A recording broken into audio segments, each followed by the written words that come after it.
আয়াত ৬২ وترى كثير منهم يسارعون في الإثم والعدوان وأكلهم السحت لبئس ما كانوا يعملون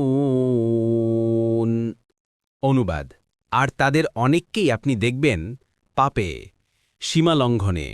ও অবৈধ খাওয়াতে তৎপর তারা যা করে তা কতই না নিকৃষ্ট তাফসীর ১ নম্বর ফুটনোটের বিবরণ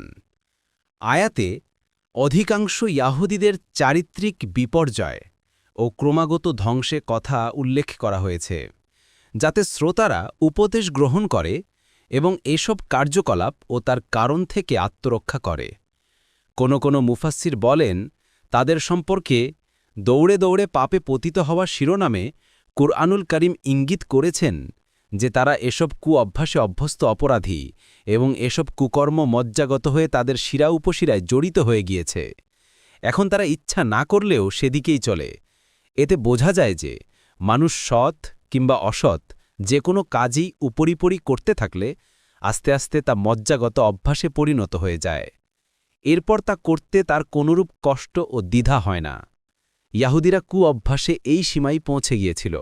অথচ তারা মনে করে যে তারা উঁচু মর্যাদা সম্পন্ন তারা যা আমল করে তা কতই না মন্দ এই বিষয়টি প্রকাশ করার জন্য বলা হয়েছে ইউসারিউনা ফিল ইসমি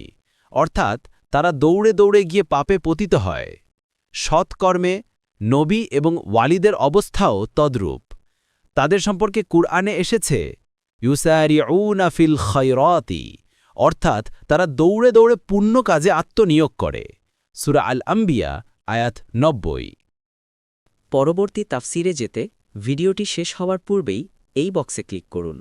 ভয়েস বা উচ্চারণে অনিচ্ছাকৃত ত্রুটি ক্ষমাসুন্দর দৃষ্টিতে দেখবেন ইনশাআল্লাহ